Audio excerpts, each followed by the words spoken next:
Hello and welcome to the Michael Mama Show, Ancient Secrets Revealed, coming to you from the mountains of Western North Carolina. Beautiful day here, white puffy clouds, uh, sunny, in Mount Soma, the home of the Sri Sameshwara Temple.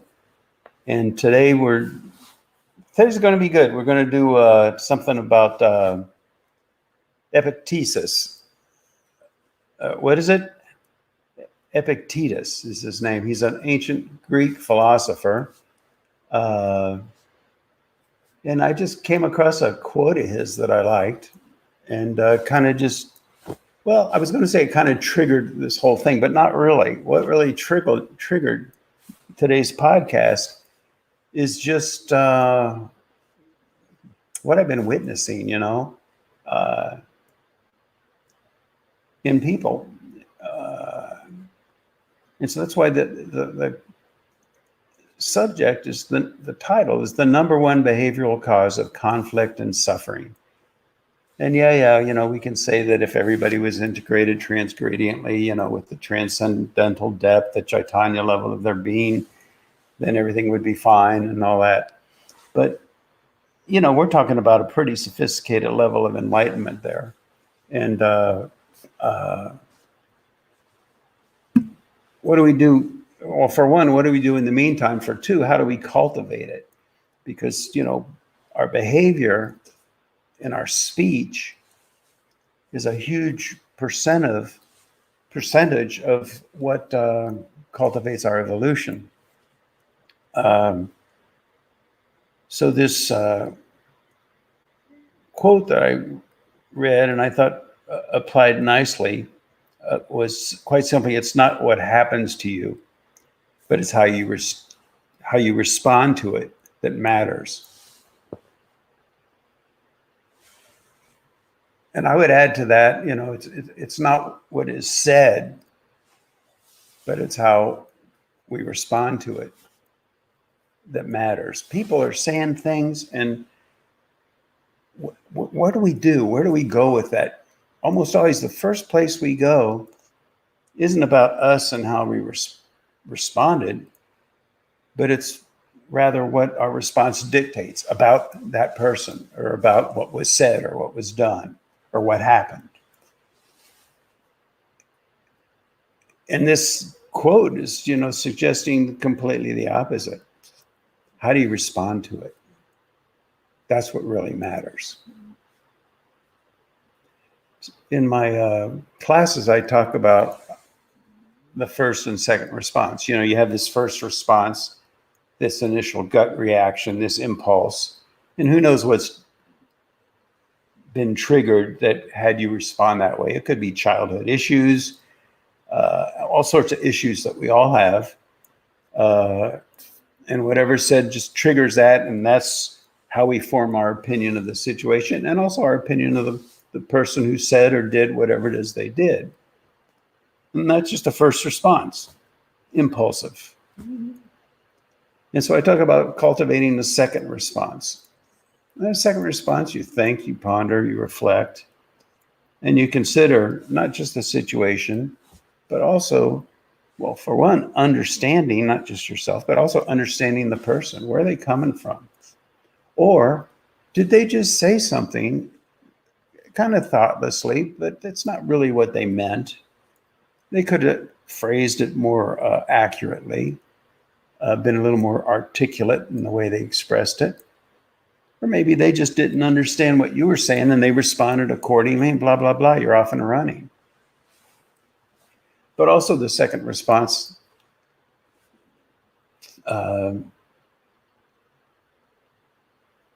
involves, even more importantly, what's going on inside of you, how you responded.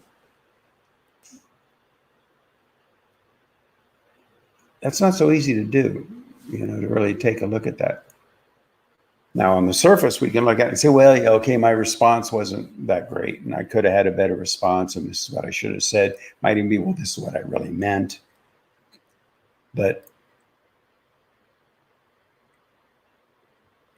that's even, and it's good to do that, but it's still superficial compared to where it could go. It could go to, what is my wound? What is my conditioning? What is my even physiological response? How do I respond to things just in a physiological way? And it has a lot to do with the nervous system.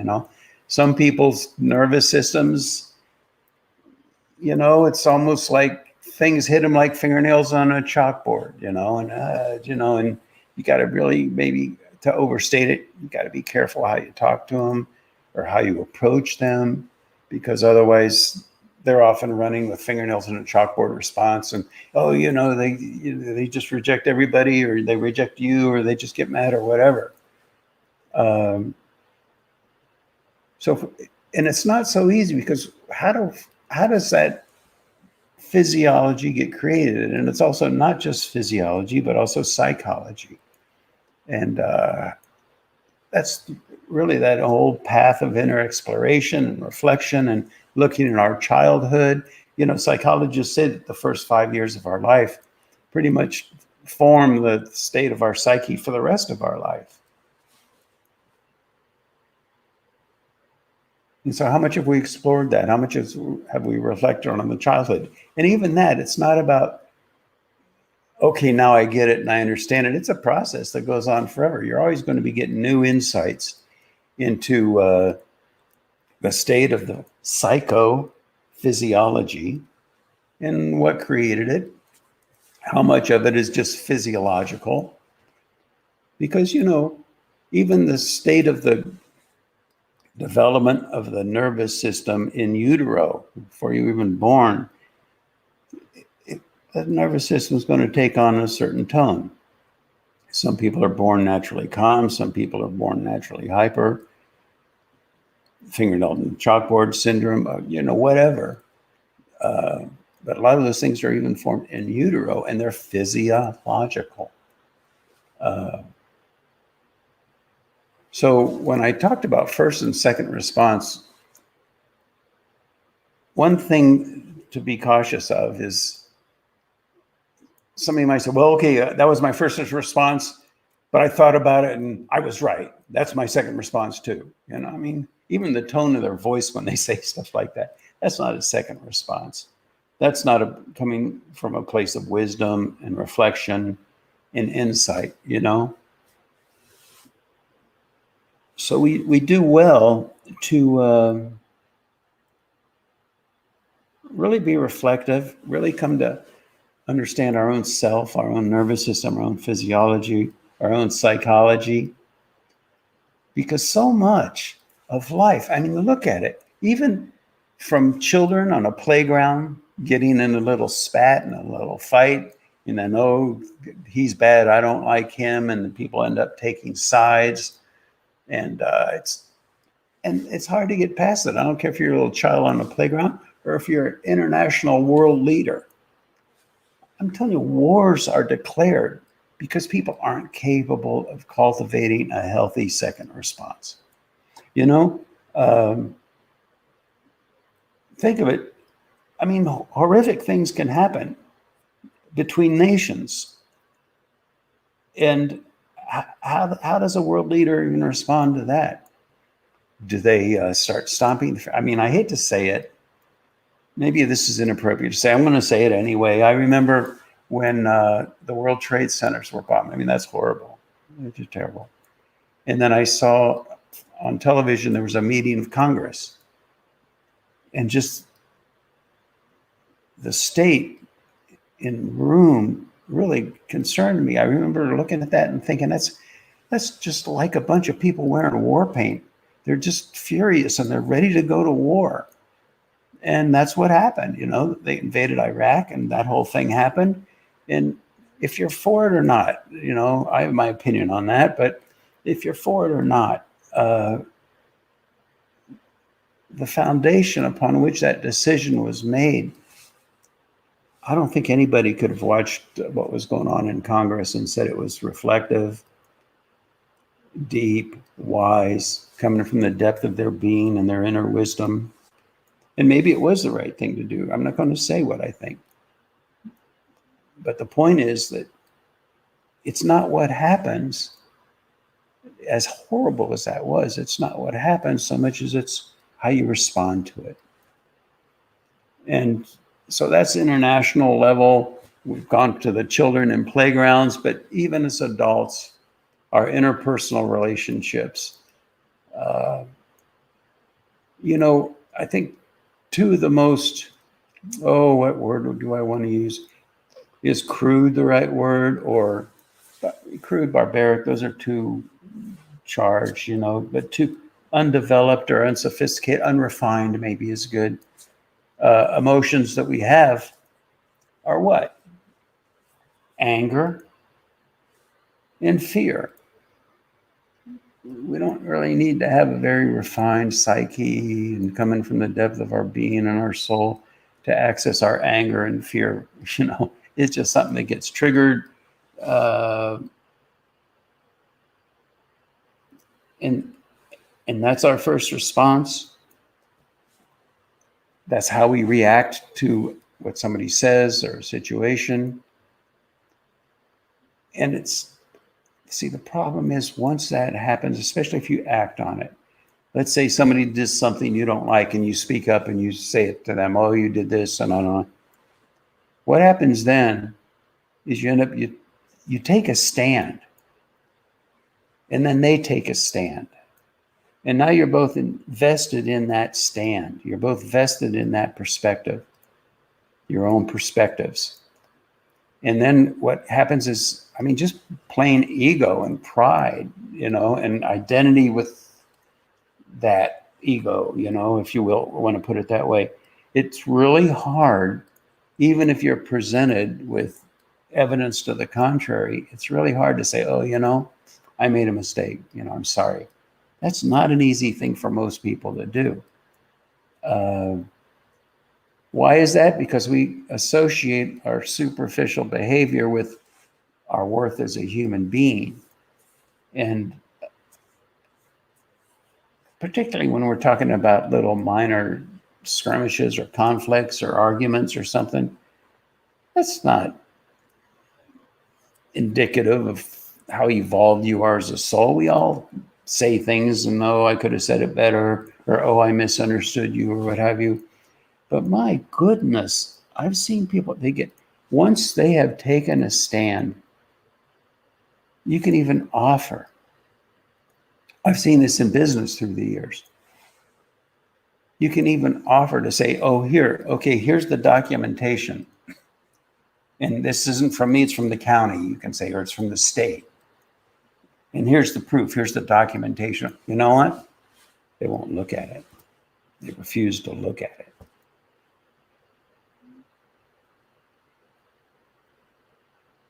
It's not about the situation. It's not about what happened. It's about how you respond to it. So really what we want to do is cultivate a healthy second response. And that takes humility. It takes reflection. Once we get caught up in our own judgments of other people, because see, that's the other thing. We don't really necessarily judge the situation. This is a very important point. We judge the person. We don't say, what they did was a mistake. We say, that's a bad person. They're bad. So it ceases to be about the situation or about the misunderstanding and becomes about your judgment as of the person. And once you do that and you dig your heels into that, wars are created. Wars, conflicts, stances.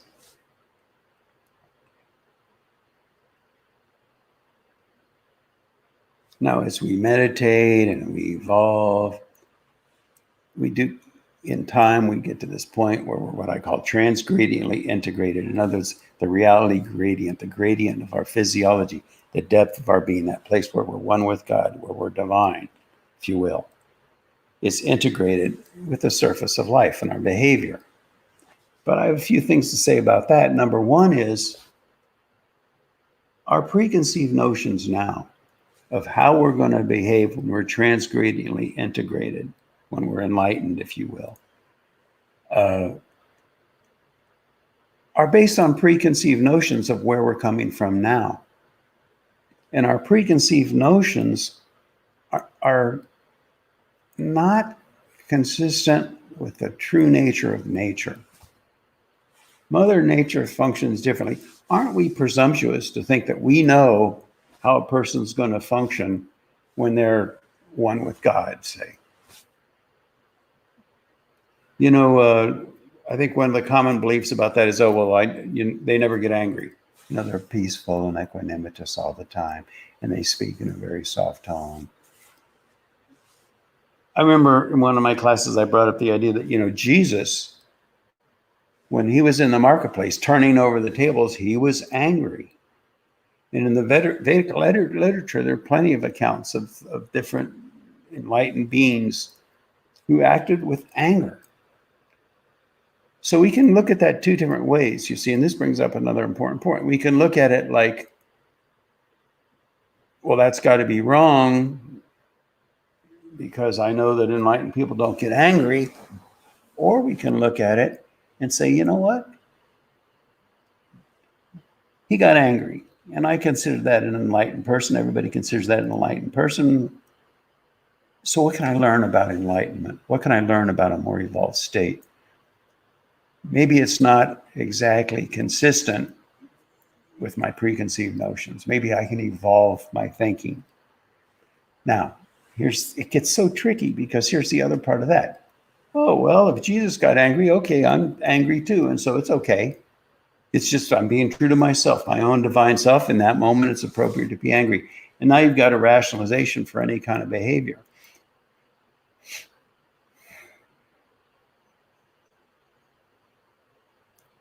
And when our ego is strong, we cling to it. And then what we do is we say, well, really, I'm a good person. Why? Because I have my little group of friends here. And we're good. We're nice. We love each other. Isn't it wonderful? And then there are those people over there, those bad people that we hate. But we're good.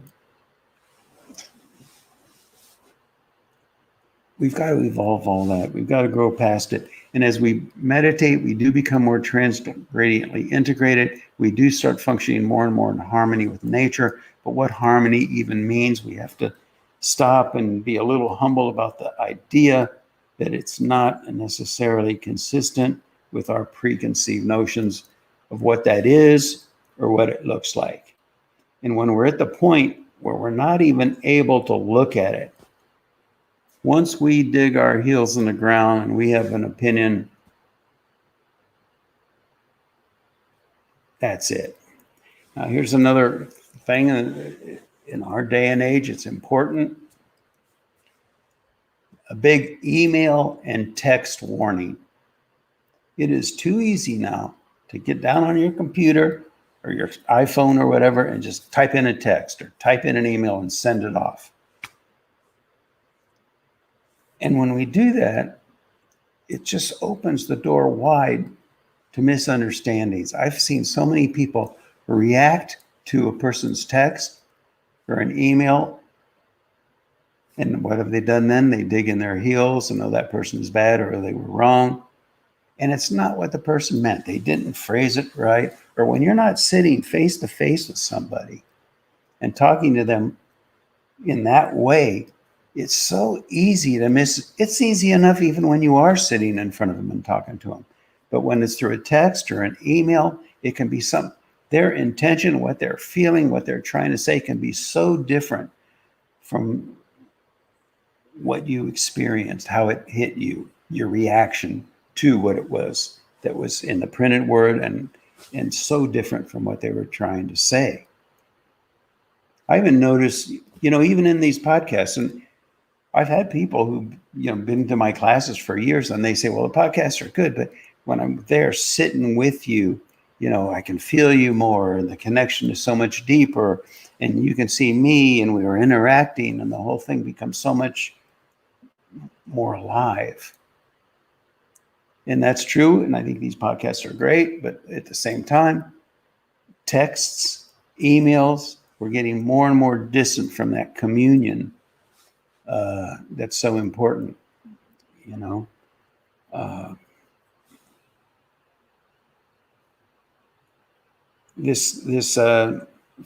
philosopher. Adrian, you're familiar with him from college, right? Yes, I really liked his version of Yeah. life and his thoughts on things. Yeah, Epictetus is his name. It's spelled, and you might, because if you go into YouTube or just Google his name or whatever, there are a lot of really cool quotes from him, a lot of them. His name is spelled Epictatus, pronounced Epictetus, I understand. You might want to check it out. He was considered a Stoic philosopher. That's kind of it. That's even an interesting way of putting it, because we call him a Stoic. I wonder how much of that comes from, and I'm being a little playful here, so forgive me, but it seems like in the past, 30, 40, 50 years, ever since the drug culture kind of took hold, it's kind of changed. There's no stoicism. There's no group belief, it seems, to watch our words.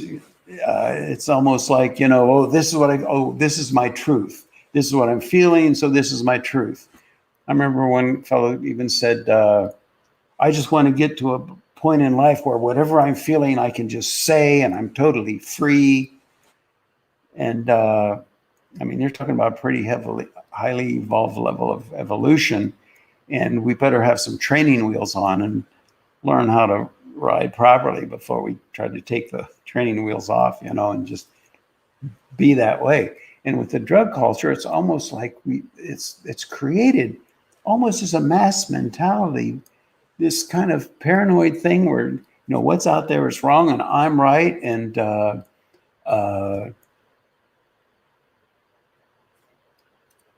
what we feel is our truth and reality.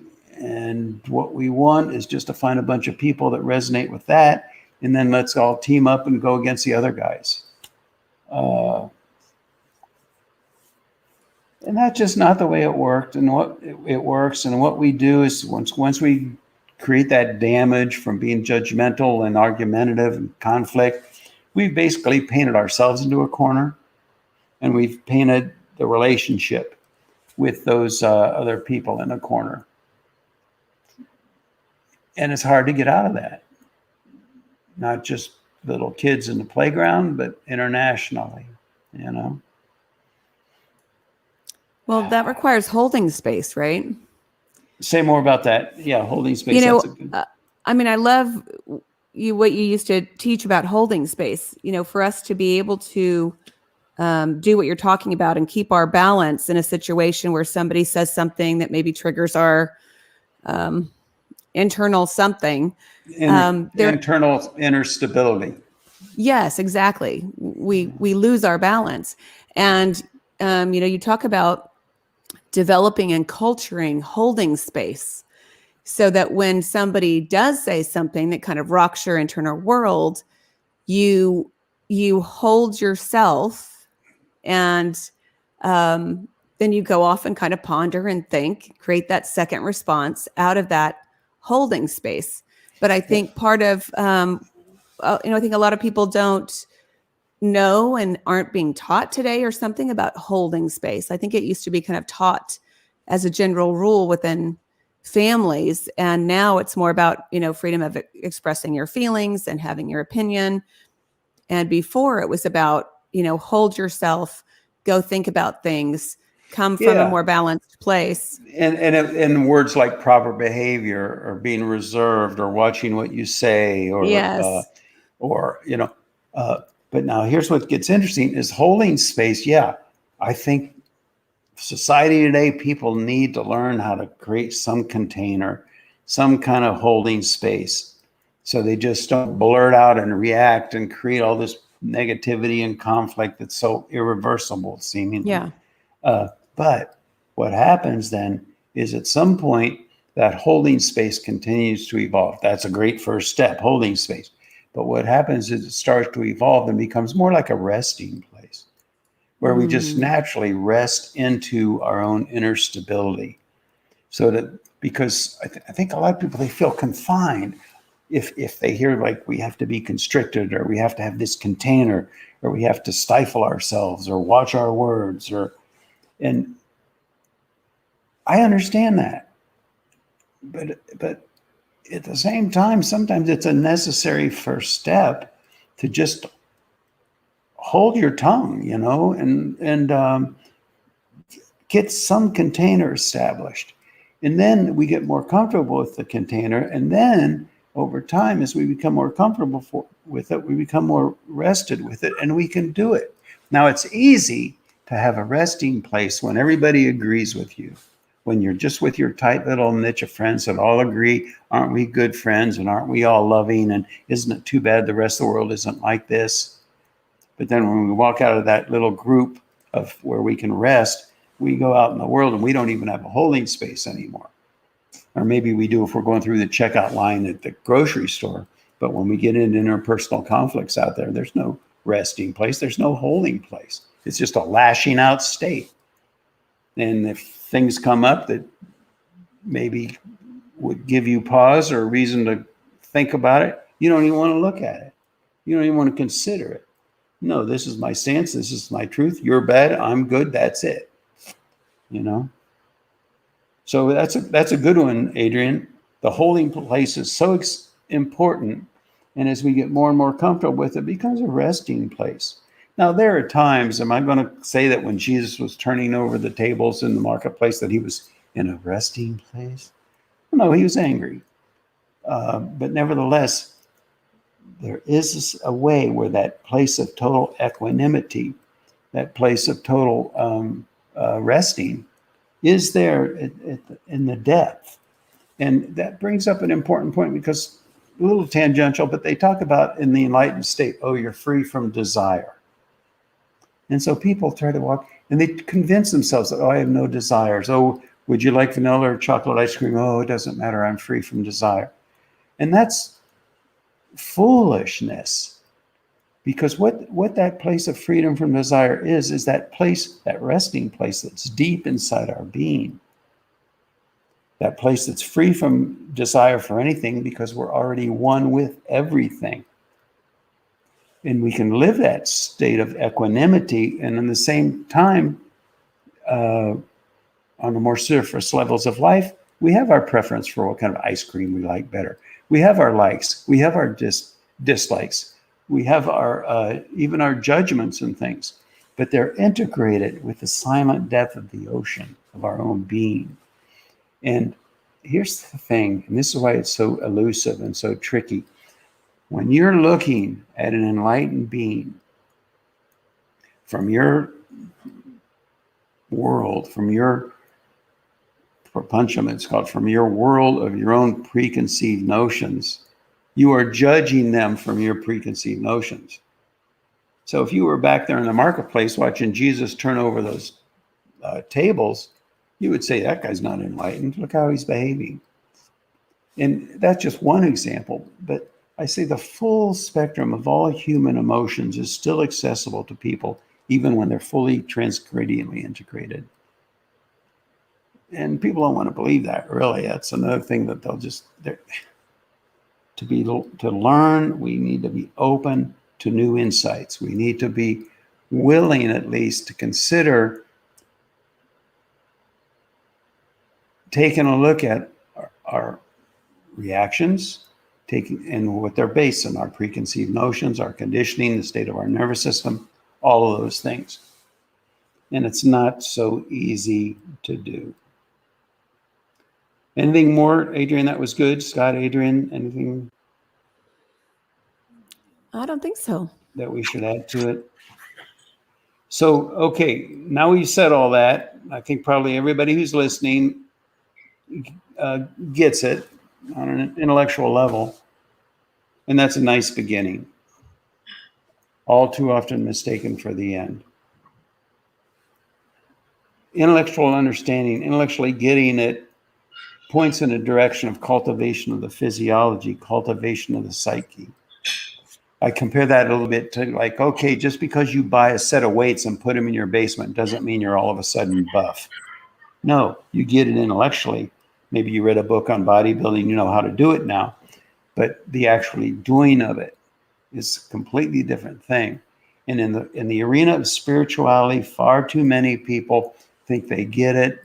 They've read the ancient scripture. They understand all about, and therefore, a lot of people think they're enlightened. They